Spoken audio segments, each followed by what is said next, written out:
Alrighty, we'll go ahead and jump right in.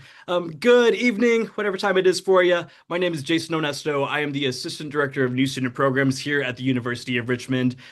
We are going to introduce all of our panelists here in just a second, but before we get started, a couple of housekeeping items.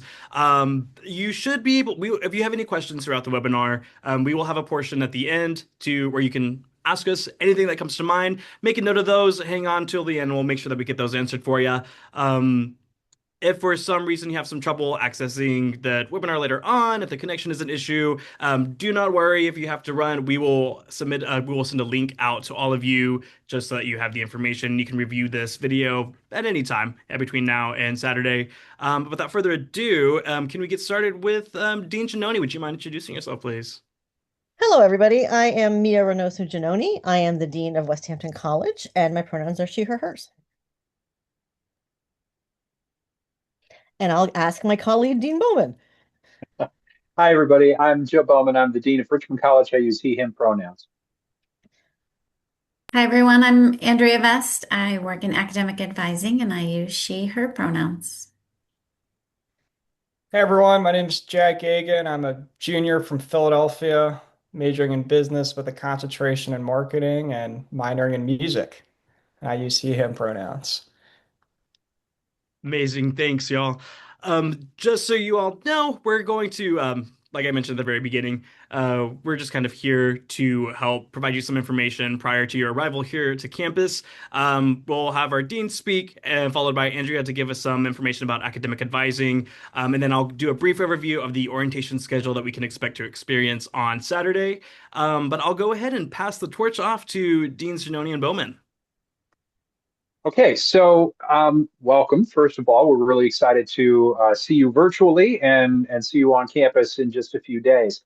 The role of the college deans is that we are here to support your academic success and your personal growth throughout your time here at the university. The role of the college deans is a little bit different than what you might have had at your previous institution. At a lot of schools across the country, you would have a dean of students that would deal with things that happen outside of the classroom, mainly, primarily conduct sort of things. And then you would have someone that would be in an academic affairs role that would be providing support for you from an academic side. Our position is unique. The college deans do both of those things. We separate by roughly half of the college campus. So about half the students belong to Richmond College, the other half of the students belong to West Hampton College. But our job here is to support you, and we are kind of the nexus of that. Our faculty members will reach out to us. We hear from other members on the campus, family members, and our role here is to help you be the best that you can possibly be. Dean Giannoni?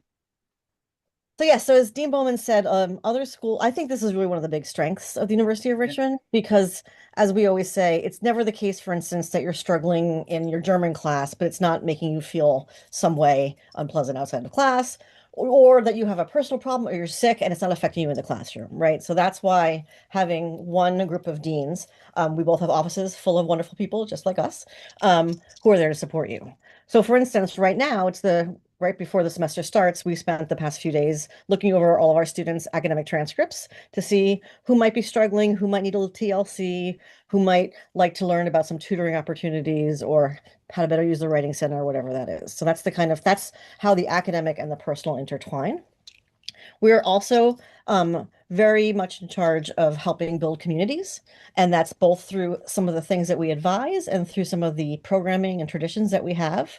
So the Dean Bowman and I also oversee the student governments, whether that's West Hampton College government, the WCGA, the RCSGA, which is the Richmond College Student Government, also the Honor Councils and the Student Conduct Council, right? Because we're very invested in sort of that peer-led structure and modeling that. And we also have a number of wonderful events, both formal and informal. For instance, in March, there'll be events for seniors as senior stuff starts happening. And we'll have senior celebration in West Hampton, and Richmond will have Founders Day and some other exciting things. We also do small things. Dean Bowman, and they reflect our personalities. So Dean Bowman likes some pop-up coffee. So he'll do a cup of Joe that'll appear magically, wonderfully, and you can stop by and just hang out with the deans and get some coffee. And I love Halloween and Valentine's Day. So we will decorate. When you get here, you'll see the deanery kind of looks like a haunted house in the first place. So we'll decorate for those things. And we open all the doors and people can come by and trick or treat or write Valentines and that sort of thing. So sort of in ways big and small and individual and community, we are your one-stop shop. And of course, we work with a web of advisors that we can refer you to as well. So that's our quick overview, and I'll hand it back over. Perfect. Thank you both. I'm going to go and hand things off to Andrea Vest to talk a little bit more about academic advising.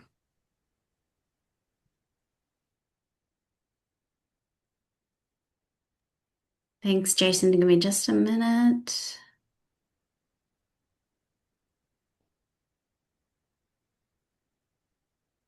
Okay. Welcome, everyone. I may have had the opportunity to speak with you at some point over winter break. We are really looking forward to having you on campus here in just a matter of days. I thought I would take some time tonight just to review some important registration dates and deadlines. I know that most of you have successfully registered for a full-time schedule, which I'll remind you is at least 3.5 units plus one section of Well 100. You can continue to make changes to your schedule, adding classes, dropping classes if you choose until Friday, January 16th at just about midnight, so 11:59 p.m. So that's an add deadline. If you choose to drop classes, you actually have a little extra time. If you, after the first week or 2 weeks of class, feel that 5 units or 4.5 units was a little much, you can drop a class. It won't show on your record until Monday, January 26th, again, right before midnight. And then thereafter, I want you to be aware of the March 27th deadline to withdraw from a class. This would be on your record, but know that this March 27 date is also important. Another thing that you should be aware of, if you are intending to declare a major or a minor in the School of Arts and Sciences, you can do that immediately as a transfer student. The deadline for that is January 26th at 11:59 p.m. Sorry, forgot to put that on there. A couple things about declaration. You certainly don't have to if you're not ready, if you're still exploring and trying to figure out what it is you'd like to focus your studies on. This is not a necessity, but if you are pretty sure that you know where you're headed in arts and sciences again, it's important to declare so that you are connected to a faculty advisor, and so that the department knows to expect you for future planning. That is really the best way that they have to determine how many seats and sections of classes that they need to put on the schedule for next semester. Oh, sorry, I'll back up.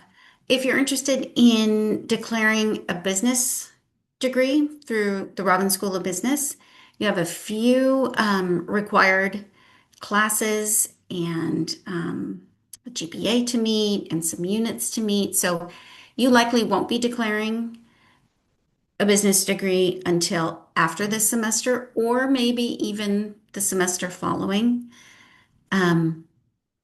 You can, however, at this point in time, declare pre-business, which I recommend you do, again, so that the business school knows that you're interested and that that's your intent, so that they can plan and kind of keep an eye on you. Finally, if you're interested in majoring in leadership studies, that's a fall process.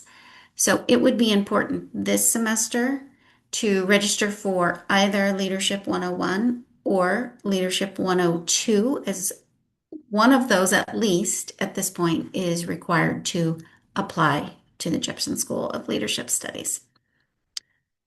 And then last on my list of information to share with you is just a general overview how academic advising works at Richmond. You can check your grad tracker or your student profile for your academic advisor's name. You each have one right now. And then after declaration, you will be assigned to a faculty advisor, as I mentioned earlier. So you'll work with your current advisor until you declare, and then you'll receive notification from the registrar telling you who your new faculty advisor is after you declare a primary major. So that's what I have to share with you. I would be happy to answer questions at the end of Jason's presentation about anything registration or declaration related. Amazing. Thank you, Andrea.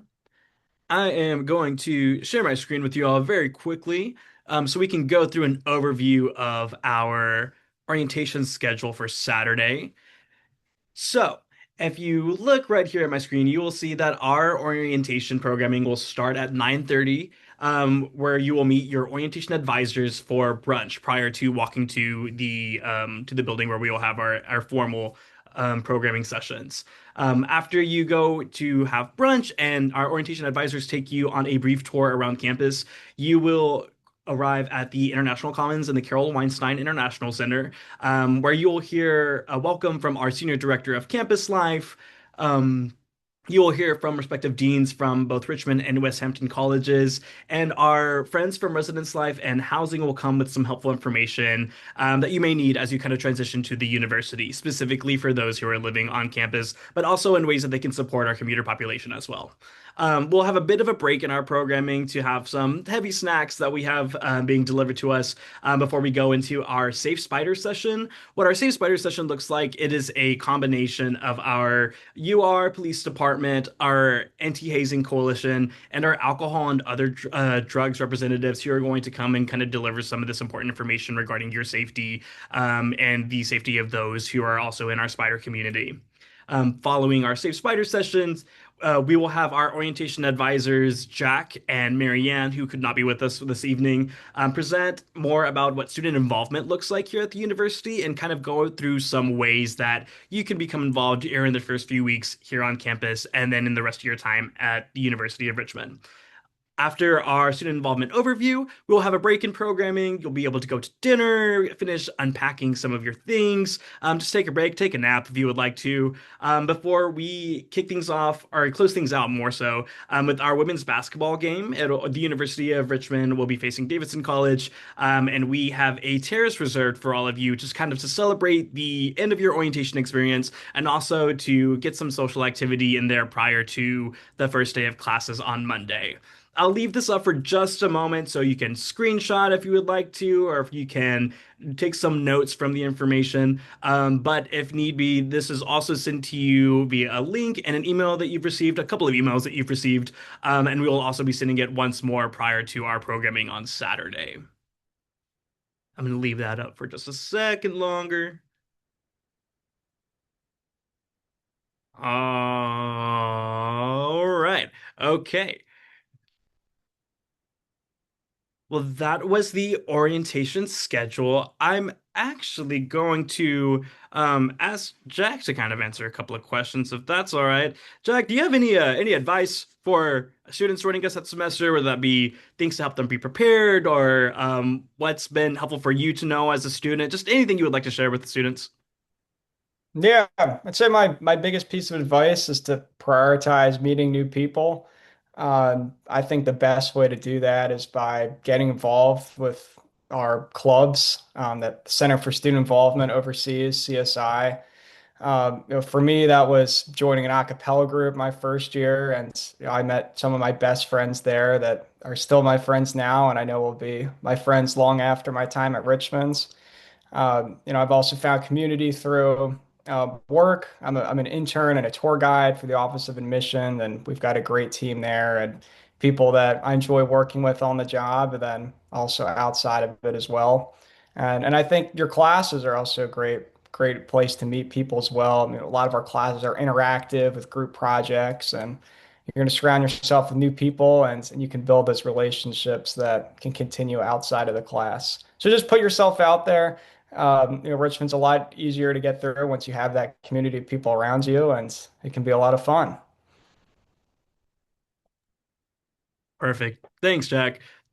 I'm going to go ahead and open things up for questions. If you all have any, we'll be here a little bit waiting to answer whatever comes in. If you look at the bottom of your screen, you should find either a chat function or a Q&A function. Let us know if you have any trouble finding either of those, and we'll be happy to help troubleshoot as we need to.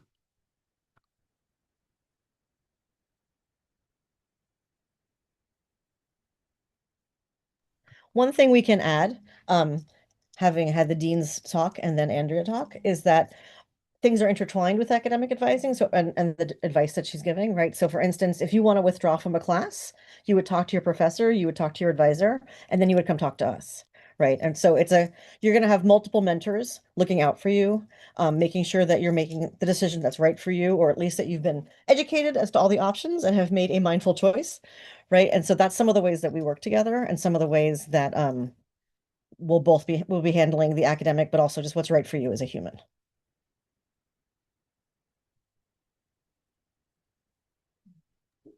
Thank you, Dean Giannoni.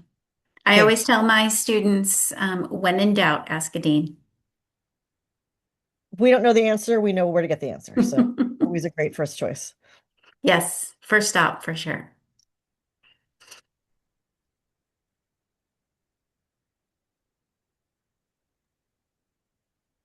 Any questions that we have, anything regarding the orientation schedule, anything that the deans, Andrea or Jack has shared, any just random questions that you might have about coming to campus, about the Richmond city area. We're here to help answer as much as we can.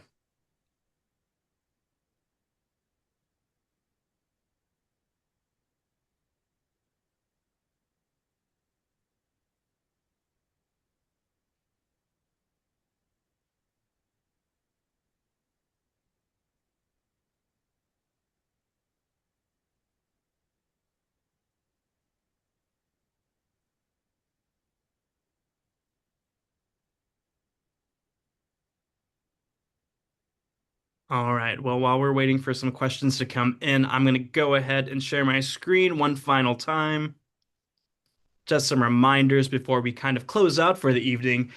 So for all of our students joining us, remember to submit your one card or your student ID photo if you haven't already, and to set your residence hall pin. If you're not living on campus this upcoming semester, you don't necessarily have to worry about this right now, but they do like you to have one set up in case something were to change or if you ever decided to live on campus in the future.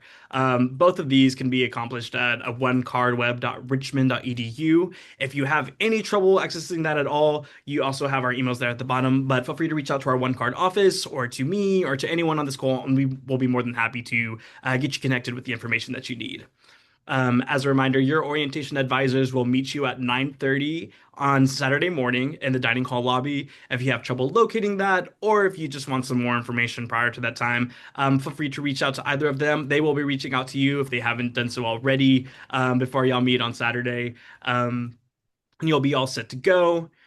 Other than that, any orientation questions that we have can be directed to the following humans. For our transfer students, you can reach out to me. That is my email right there. And then for our international exchange students, for orientation specific questions, you can reach out to Kritika Onsonnet, whose email is right there, or Diana Tren, whose email is also located on that slide. I will leave this up for just a moment. I don't see any questions in. If you want to give just a minute or so more, um, we'll be ready to close out. But thank you all for joining us this evening. We are so excited to welcome you to campus this Saturday. Excited for you to be a spider. For anything that you need, feel free to reach out to any of us on the call. We really are here to support you in the ways that we can, and to get you connected where we need to. We appreciate you all. We look forward to inviting you here to campus, and we will see you very, very soon. Thanks, everyone.